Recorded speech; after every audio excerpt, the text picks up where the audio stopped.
Hello दोस्तों, नमस्कार। स्वागत है आपका हमारे यूट्यूब चैनल प्रिया पीसीएस क्लासेस में।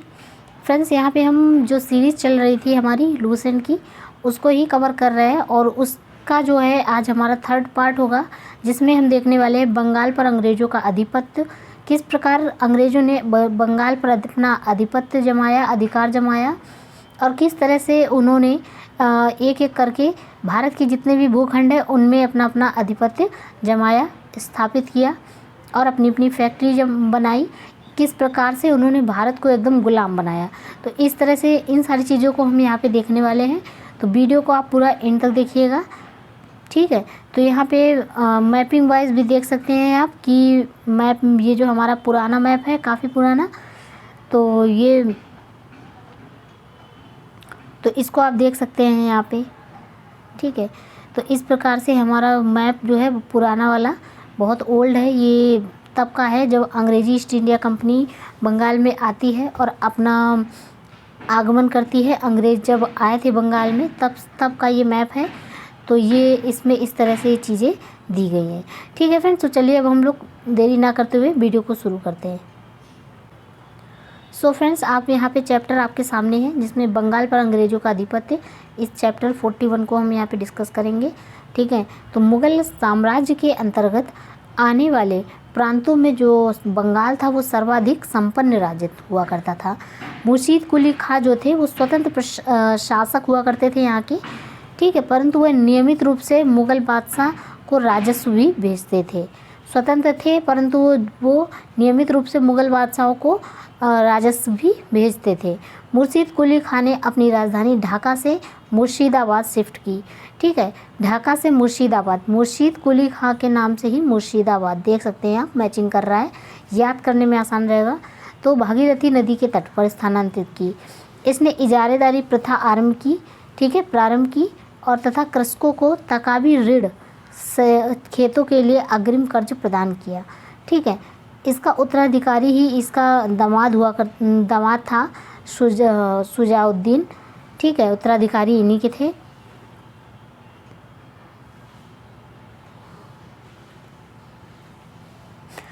नेक्स्ट है 1740 के गिरिया के युद्ध में सरफराज को मारकर बिहार के सर सूबेदार अली वर्दी खां बंगाल का नवाब बना, ठीक है। एक युद्ध हुआ था 1740 में, गिरिया का युद्ध, ठीक है। तो इस गिरिया के युद्ध में सरफराज को मारकर बिहार के जो सर सूबेदार बन गए अली वर्दी खां, ठीक है, बंगाल का नवाब बना।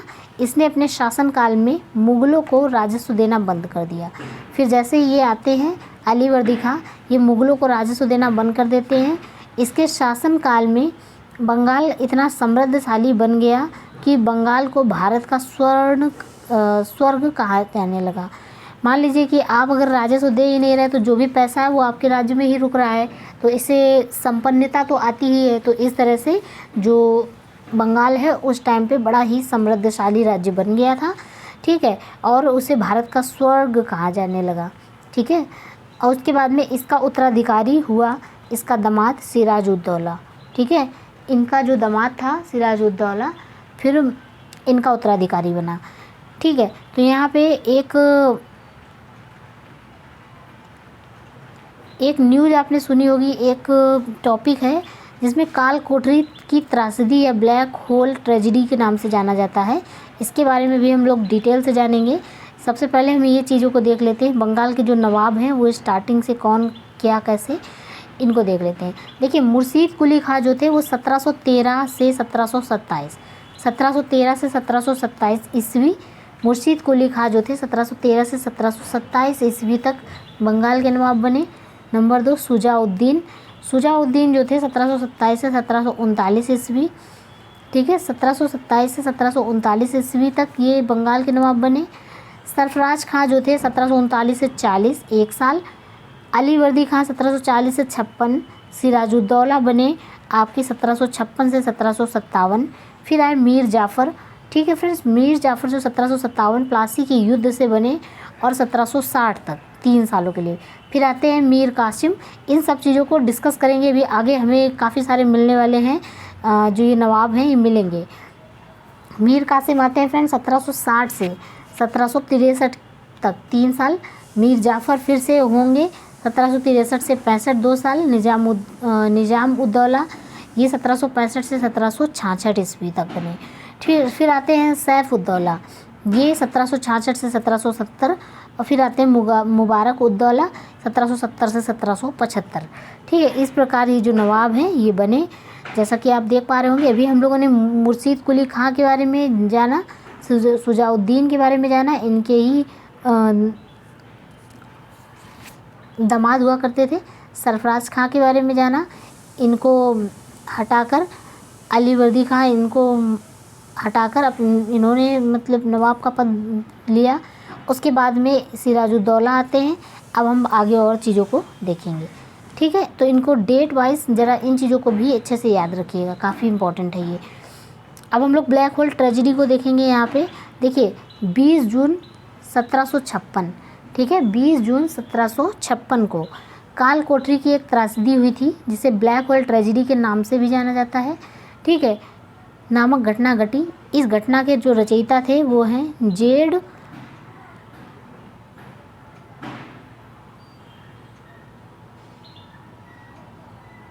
Z hall. ठीक है, जेड हॉल जो है इस रचना के रचयिता हैं। इनके अनुसार नवाब सिराजुद्दौला ने, किसे, नवाब सिराजुद्दौला ने 20 जून की रात को 146 अंग्रेज व्यक्तियों को एक छोटी सी कोठरी में बंद कर दिया था। कितने, 146 अंग्रेज थे, उनको एक काल कोठरी में बंद कर दिया था। अगले दिन जब सुबह उन्होंने 146 में से जब उस काल कोठरी को खोला तो उन्होंने देखा कि सिर्फ 23 अंग्रेज ही जिंदा बचे थे। तो इसको ब्लैक होल ट्रेजेडी के नाम से जाना जाता है। ठीक है, नेक्स्ट है प्लासी का युद्ध। प्लासी का युद्ध फ्रेंड्स कब हुआ था, तो 23 जून को, ध्यान रखिएगा 23 जून डेट जरूरी है, क्योंकि कभी कभी जो बीपीएससी एग्ज़ाम है यहाँ पे डेट डायरेक्टली पूछ लिया जाता है।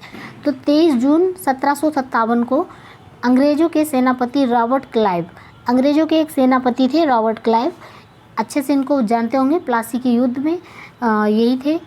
तो प्लासी का युद्ध हुआ था 23 जून 1757 को अंग्रेज़ों के सेनापति रॉबर्ट क्लाइव एवं बंगाल के नवाब सिराजुद्दौला के बीच हुआ था, जिसमें नवाब अपने सेनापति मीर जाफ़र को, जो ये सिराजुद्दौला थे इनके ही सेनापति थे मीर जाफ़र, जिसके बारे में भी आगे हमने देखा कि वो नवाब बने थे। ठीक है, तो सिराजुद्दौला के जो सेनापति थे मीर जाफ़र, तो इनके बीच में एक प्लासी का युद्ध लड़ा गया था। सिराजुद्दौला और उनके सेनापति, उसके साथ में अंग्रेजी जो सैनिक थे रॉबर्ट क्लाइव, उनसे लड़ा गया था। तो जिसमें नवाब अपने सेनापति मीर जाफ़र को धोखाधड़ी करने के कारण पराजित हुआ। यानी सिराजुद्दौला हार गए थे, क्योंकि मीर जाफ़र जो थे वो क्या बोलते हैं, रॉबर्ट क्लाइव से मिले हुए थे और इन्होंने इनके साथ धोखाधड़ी की सिराजुद्दौला जी के साथ। तो इसके कारण ये जो युद्ध थे ये हार गए। अंग्रेज़ों ने मीर जाफ़र को बंगाल का नवाब बना दिया था। ठीक है, अंग्रेज़ों ने उनसे एक संधि कर ली थी कि आपको मीर जाफ़र आपको बंगाल का नवाब बना दिया जाएगा अगर आप सिराजुद्दौला के साथ युद्ध में सही से सहयोग नहीं देंगे। ठीक है, तो इस तरह से उनको बंगाल का नवाब बना दिया गया। जैसे ही युद्ध जीत जाते हैं रॉबर्ट क्लाइव, उनको बना देते हैं बंगाल का नवाब। फिर आगे देखिए, प्लासी की लड़ाई में मोहनलाल एवं मीर मदान के नेतृत्व में एक छोटी सी सेना नवाब के वफादार रही और मीर मदान लड़ते हुए मारा गया। प्लासी भागीरथी नदी के किनारे स्थित है। ठीक है, भागीरथी नदी है जहाँ पे, वहाँ पे ही प्लासी स्थित है, उसके ही किनारे पर। क्लाइव के हाथों की कठपुतली मीर जाफ़र जो था, क्लाइव ने मीर जाफ़र को बंगाल का नवाब बनाया था, तो वो उसकी कठपुतली कहलाया। तो अंग्रेज़ों ने 1760 ईस्वी में उसे हटा दिया। ठीक है, उसको हटा दिया और उसके ही स्थान पर मीर कासिम को बंगाल का नवाब बना दिया। मीर जाफ़र को हटाया और मीर कासिम को बंगाल का नवाब बना दिया। मीर कासिम ने अपनी राजधानी को मुर्शिदाबाद से, पहले मुर्शिदाबाद थी, मुर्शिदाबाद किसने शिफ्ट की थी, तो मुर्शीद कुली खान ने शिफ्ट की थी, तो उनसे हटाकर मुंगेर यानी मुगदलपुर मुंगेर में स्थानांतरित किया। ठीक है, बंगाल की जो राजधानी है इसका क्रम देख लेते हैं। सबसे पहले ढाका थी, फिर मुर्शिदाबाद हुई, फिर मुंगेर हुई। ठीक है। तो इस तरह से बंगाल की 3 राजधानियाँ बदली और बक्सर का फिर युद्ध होता है। बक्सर का युद्ध 1764 में होता है, ध्यान रखिएगा कब होता है, 1764 में बक्सर का युद्ध होता है। अंग्रेज़ों एवं मीर कासिम अवध के अंग्रेज़ों एवं मीर कासिम अवध के नवाब जो थे शुजा-उद-दौला एवं मुग़ल सम्राट शाह आलम द्वितीय के बीच हुआ था ये युद्ध, ठीक है। तो ये ध्यान रखिएगा, अंग्रेज मीर कासिम अवध के नवाब सिराजुद्दौला इतने लोगों के साथ मुग़ल सम्राट शाह आलम द्वितीय हैं, उनके बीच ये युद्ध हुआ था जिसका नाम है बक्सर का युद्ध, 1764 में इसके बीच हुआ। और इस युद्ध में अंग्रेज विजय हुए, अंग्रेज लोग इसमें भी विजय हुए। पहले प्लासी के युद्ध में 1757 में जो प्लासी का युद्ध हुआ उसमें विजयी हुए। उसके बाद में 1764 में जो युद्ध हुआ बक्सर का, उसमें भी अंग्रेज ही विजयी हुए। इस युद्ध में अंग्रेज सेनापति हेक्टर मुनरो थे। अंग्रेज सेनापति कौन थे? Hector Munro. और अगर प्लासी की बात कर लेते तो रॉबर्ट क्लाइव थे। ध्यान रखिएगा, ये क्वेश्चन कभी कभी एग्जाम में पूछ लिए जाते हैं। चलिए आगे बढ़ते हैं। इस प्रकार से आप देख सकते हैं कि प्लासी का युद्ध और बक्सर का युद्ध किस प्रकार अंग्रेज़ों ने जीता और किस प्रकार के जो बंगाल के नवाब थे उनके अधीन होते गए, और उन सारी चीज़ों को हम लोगों ने अच्छे से यहाँ पे डिस्कस किया, ठीक है। तो चलिए मिलते हैं आपसे नेक्स्ट वीडियो में नेक्स्ट चैप्टर के साथ। आगे हम और भी चीज़ों को जानेंगे अच्छे से। अगर वीडियो पसंद आती है तो प्लीज़ चैनल को ज़रूर से ज़रूर सब्सक्राइब कीजिएगा, वीडियो को पूरा देखिएगा और अपने फ्रेंड्स तक भी शेयर कीजिएगा। Thank you friends, thank you for discussion.